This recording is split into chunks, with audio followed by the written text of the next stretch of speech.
gentlemen, and welcome back to the one and only KPLS show.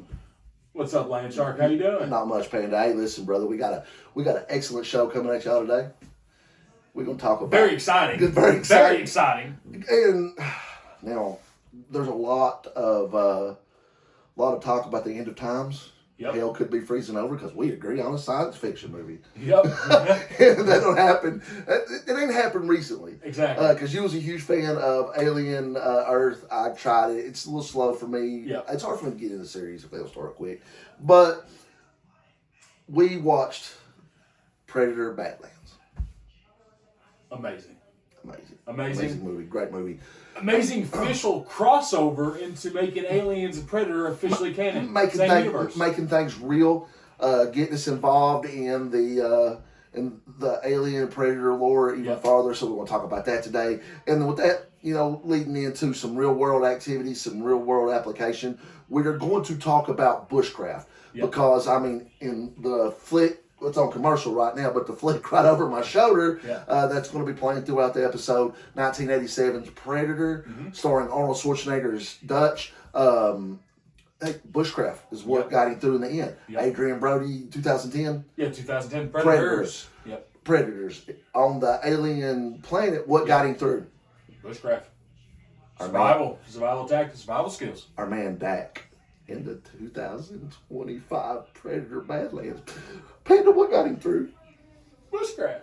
It was awesome. It was awesome. Oh my God! So can't wait to talk to you about that. Then we're going to do some gear of the week. You got your tool on you that you all seen in last week's camping episode. I hope y'all really enjoyed that. A lot of work went into that.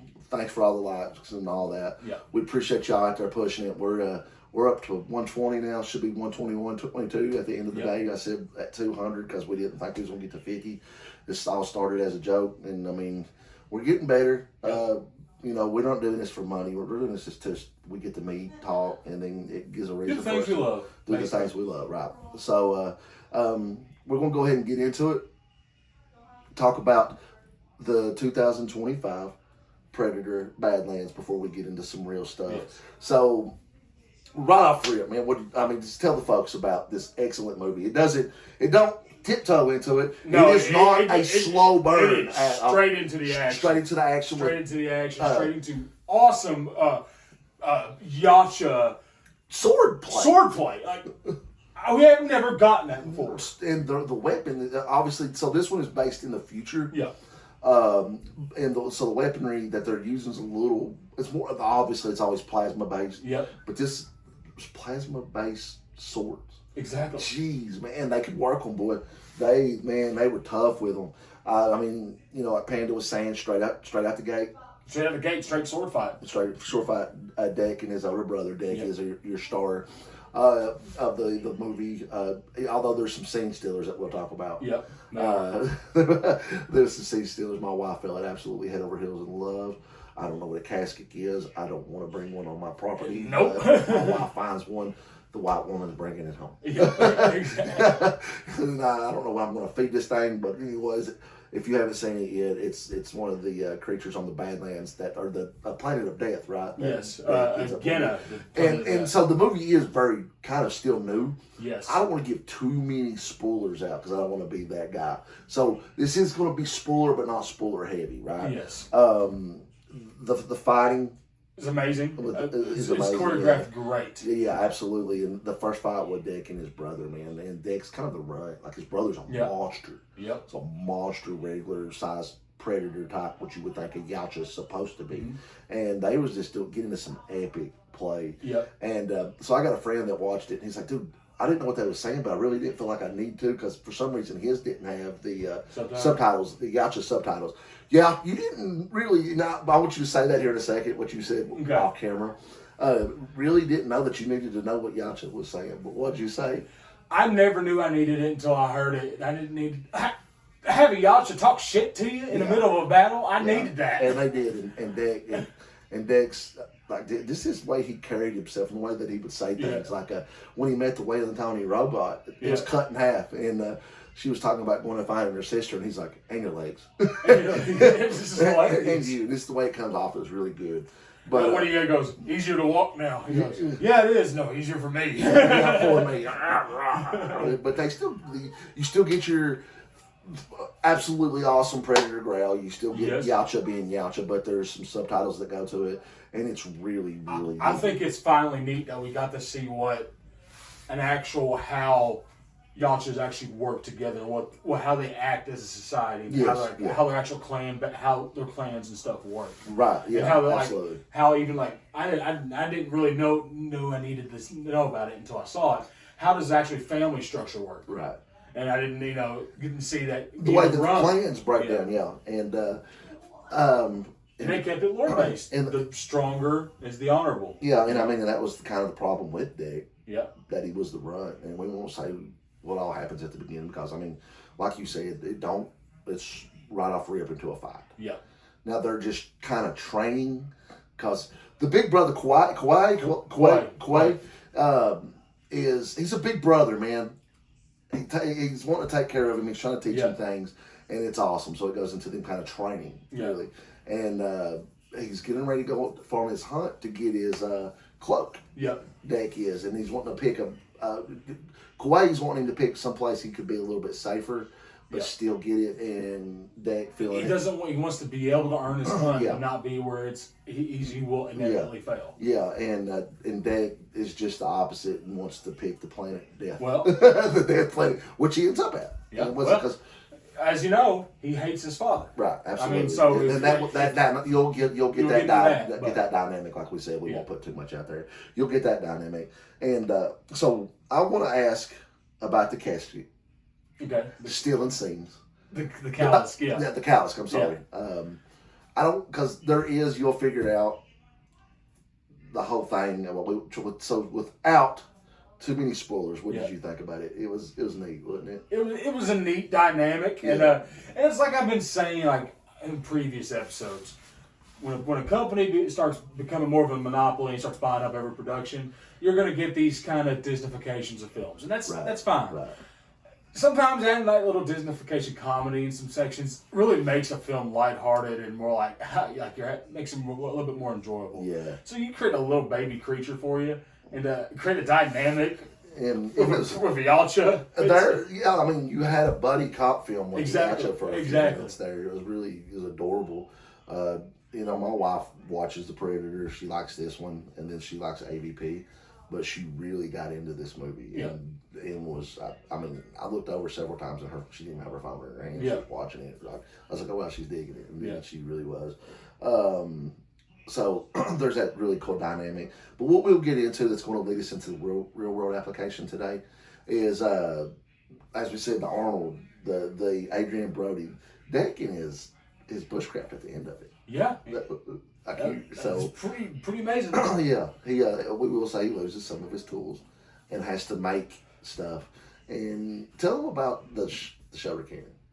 Okay, so this is the kind of the neatest thing I've ever thought. A living plasma air quote cannon on there. Doing the skills and learning about the planet, learning about that there's certain eels that spit acid that if you feed them, they'll be like, I swear it's like, you fed me 2 hours ago, I will follow you, I am loyal for life. Yeah. And it just followed him and it just became a shoulder cannon and spit acid for him. Yeah, I mean, there's a part where he kind of jumps in and he shoots something and he goes and feeds it. Yeah, exactly. It does. It's awesome. It's like, you probably want a cracker. Exactly. and it got it done, man. And then the rest of the weaponry he made. Yeah, he used that. You'll find out that there's some razor blast that's actual razors. The whip. Yeah. Oh my goodness. Like a lasso. His wrist blades, he made those out of the same things too. If you did. Yeah, and then like one of his wrist blades wasn't a tooth also. Yes, it was a tooth. Yeah, because he loses that. Like he loses that very early. So he was able to adapt, overcome, and use the territory. Yeah. Use the terrain for his advantage. Exactly. And it calls back to every parts of the film. He creates a bomb out of a bug. Yeah. And he learns about that way early on in the film. When he's just like, what the hell is this? Yeah, and this thing, boom. Yeah. And he's able to adapt, overcome, and use the surrounding territory and terrain to pretty much just fight in a guerrilla warfare style fight at the end of it, which was really, really good. It worked. It really worked for the character because he was smaller. He's not your big hulking Predator. Yeah. But as far as Yacha goes, he is a complete and utter badass. I was a huge fan. So, what would the Panda give this movie right off rip? Oh, this was a great, very entertaining film. It is high up there for me. This is, I think, is this an 8.9? Yeah, straddling the line for 9. It was a really good film. I'll go 8.9. Like we said, we don't like anything to be perfect. There's no such thing as a 10. I heard a saying the other day, and I love it. You don't train to be perfect because you'll never be perfect, but you always train to be proficient. It's a very proficient movie. It was. I'm going to go a 9 even. And that's hard for me. It wasn't what everybody says. I didn't see the wokeness in it. I seen it was a really good movie. And a character that you could really get behind in deck. And what did I say when I called you? Did I know I needed a Predator movie with heart? No, I didn't, exactly. but I found it and I love it. So coming off Killer of Killers, we didn't know what to expect. And then this just really blew me away, man. I was really excited and really happy with this movie. 9 flat from the It finally came back and started tying into the original lore we liked and adding on to it the stuff that we didn't know we needed. But we desperately needed. And not to beat a dead horse. Predator or Killer of Killers is not the worst Predator movie in my eyes. The 2018 Predator, by Shane Black, is pretty bad. Is horrible. So now it's next to last Killer of Killers is. Because I'll take AVP Requiem over it all day, every day. Okay, and then don't even get me into the alien world. Like even the Xenomorphs, it's worse than any of those movies. Now I am going to go back and give it another shot. I'm going to clear the mechanism. I'm going to sit. I'm going to watch it and see if it works. But we'll see. I mean, as of right now, it's the second worst Predator movie to me. So, but absolutely great. If you get a chance, watch it. And it's a very, very good Predator movie. So, and it leads us into Bushcraft and Bushcraft survival, correct? All right. So we're gonna get into that, and it's gonna lead us into the kind of the gear of the week. And the gear of the week is gonna be some gear, but it's gonna be several different things to keep you on you from my end as a person that goes in the woods, as a person that's out and about, as a person that wants to be prepared to keep these type of small everyday household items that actually work. So, Panda, first off, talk about what you've brought to the table today. When it comes to gear of the week, survival, bushcraft. Okay, so the one thing I brought today, and it's I think it's an important aspect for every person's camping, bushcraft, survival kit that they should really need if they needed to do any kind of long-term base camp making, building shelter making. We need to build some stuff. So everybody knows you got your basic fixed blades. You know, we got pocket knives for even finer tuning cuttings, or you even got your hatchets right here. All right. But sometimes you need to kind of get a little bit more intricate, right? You got to kind of got to get certain lengths, and you got to have some more of a flatter surface. So I brought today is a very nice. It is a Agawa folding hacksaw. As you've seen in the camping video. As you've seen in the camping video, the bull reel. Both camping videos, actually, the 21. original camping video, and then the recent. And I plug this as much as I can because this is one of the cutting tools I have. It's been an absolute game changer. And I've seen it cut some good size wood, man, and make our job a lot easier. Like you said, I mean, after you use whether you carry a full size axe, a hand axe, or a medium personal axe. Like, after you whack a couple of trees down, you want a different motion for a second, exactly. Right? I think it's tiresome. So, something different. Something different. And at the same time, you know, there's nothing wrong with just chopping down the length of what you need. Because a lot of times, if you're trying to make something more long-term, that's going to last longer than hut making. Exactly. You know, you got to be more... Something to get you out of the exposure of the weather. You got to be more intricate and make more, stronger structures, you know. Right, no, agree with you 110%, brother. And it's I think it's an amazing product that it needs to be everybody's kit. Right, and you're going to hear me say several times throughout what I had. I'm not a professional, but if I see it work for myself, whether it's you doing it, me doing it, Jim Bob over in the corner doing it, if I see it work, I'm going to implement it, especially if it makes things easier in the woods for survival. I've seen that thing work. I've watched it with my own eyes go beast mode when we needed it. So definitely something to keep in the pack. Keeping the pack, keeping the truck, keep close by there. Exactly. You have to make a long term, like you said, Like long term hooch. It's perfect. And the good thing about it is like saying keeping your bed, your truck, or whatever. It's very slimline. It's foldable, so it actually less space. So it's not like you can't put it in a bag. You can slide that in anywhere in a bag. Right. You can tie it on. You want the. But it's not heavy. It's not heavy. You want the space management. Last week's episode, gear management, space management.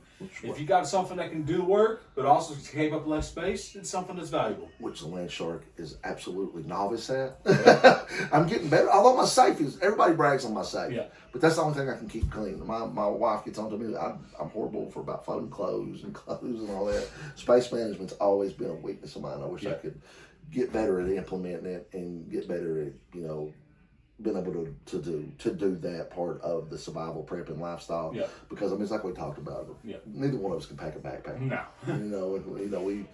We bounce stuff off each other, and then like you say, it's either we take too much, or like I say, we don't take the right thing. Exactly. So, but I've seen that thing work. Yeah. I'll give that thing a 9 out of 9. As we said, we don't want to be perfect because we got to have room to create better. Right? That thing is perfect. It's a 9.1. I think if you have a tier list of what you need, it's a must-have. Yeah, because even the last time when you were using it, it was damp. Yep. The wood wasn't dry as the other time that we went, or the previous time, and it really still just gets the job done. Was able to build us a good hooch and lock in. Yep.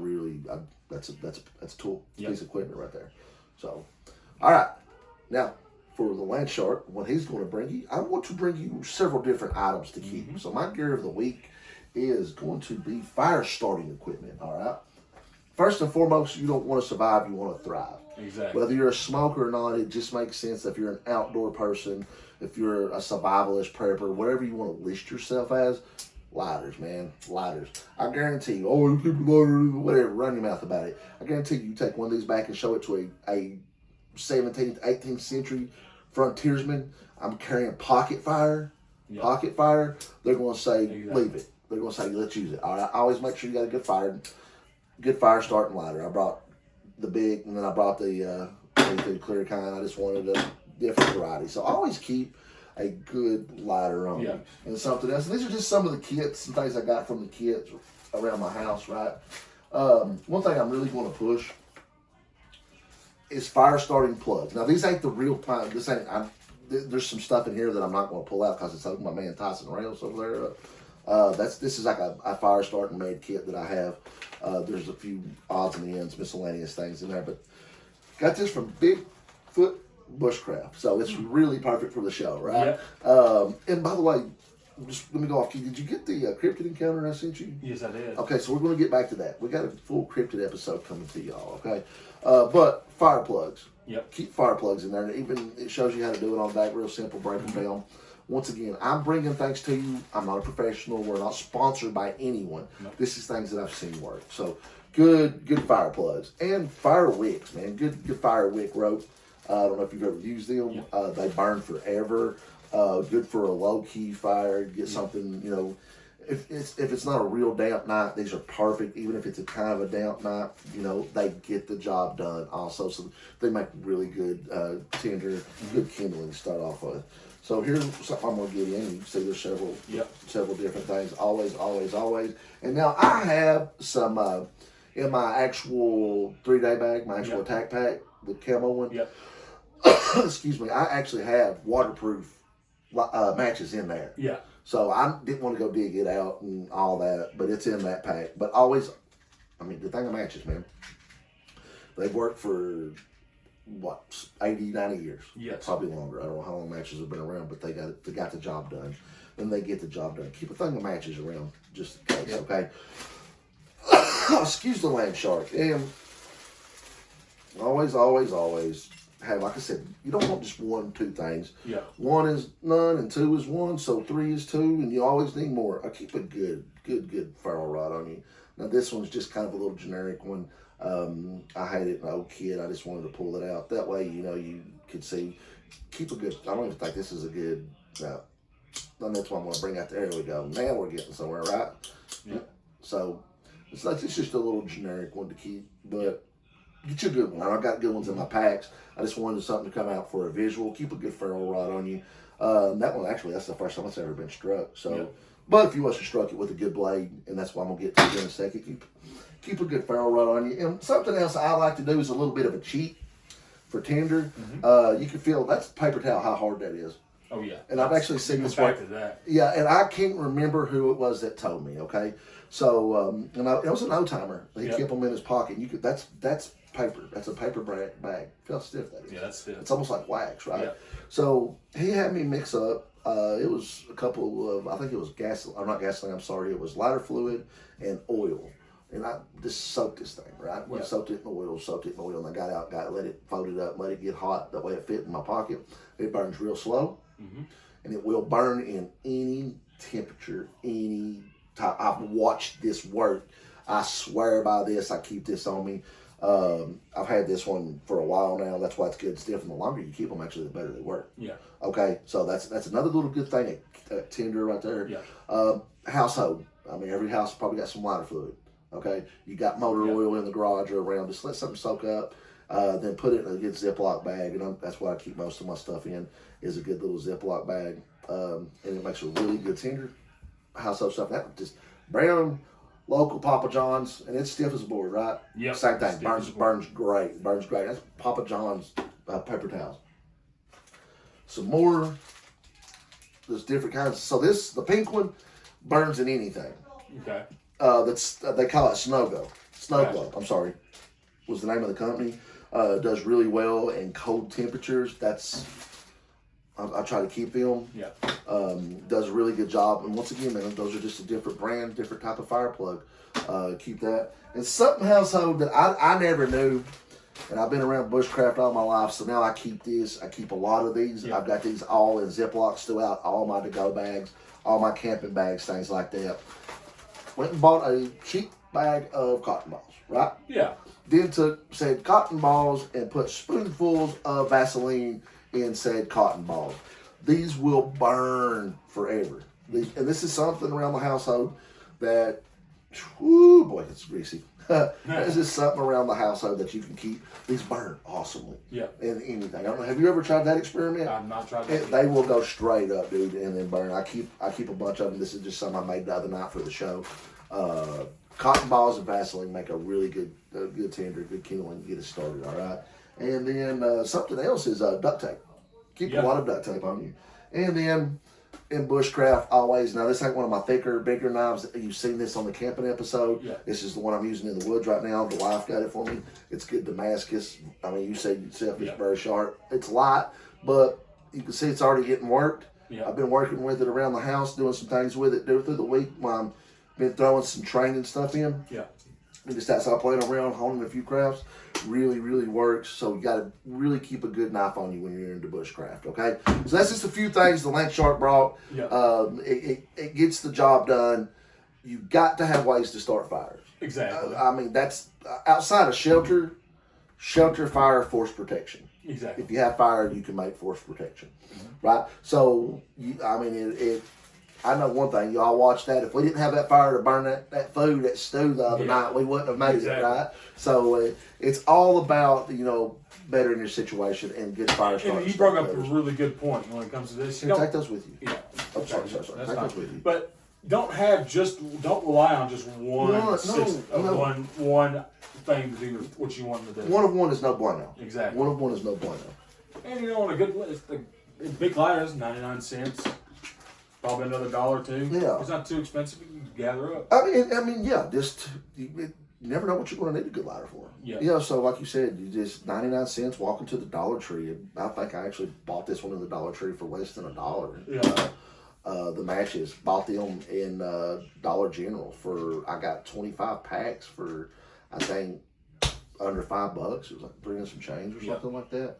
And then the ferrule rod, now, like I said, this is not my good ferrule rod. This one is not a very good ferrule rod. It's not been broken in. I just wanted something for visual. Yeah.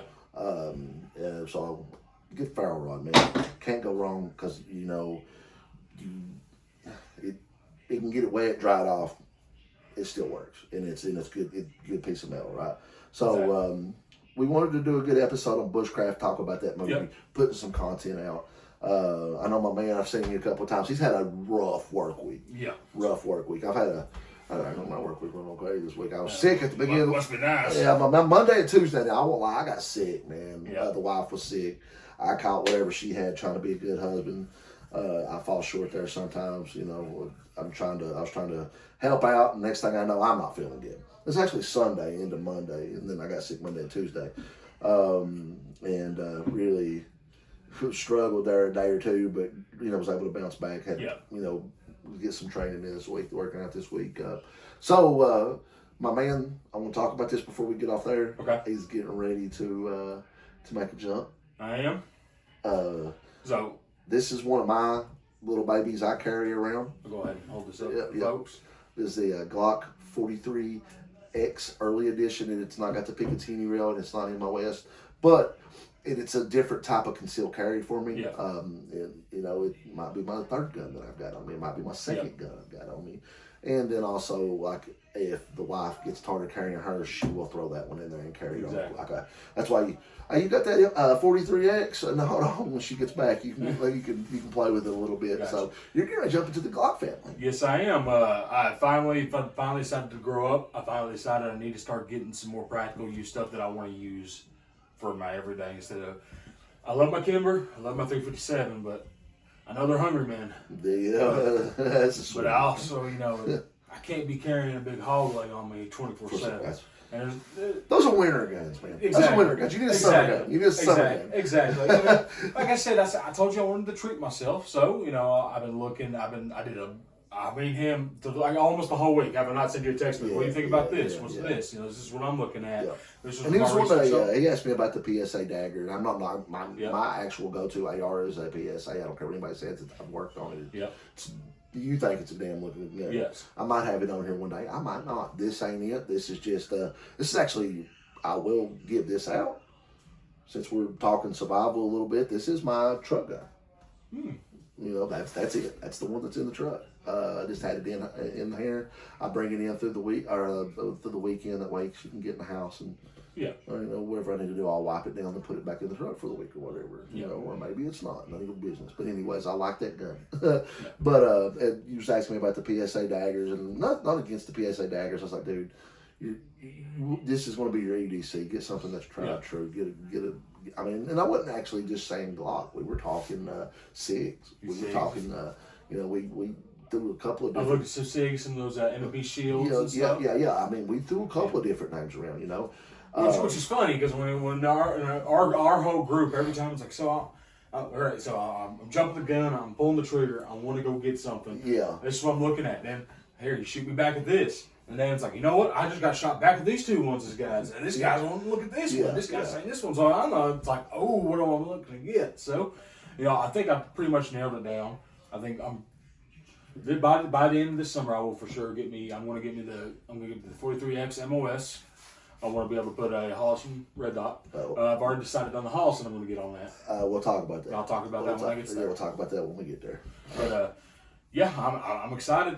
Listen, and it's not about, like I said, it's not about Glock. Yeah, I'm a Glock whore, but I'm actually looking at a full size. I lied to y'all last week.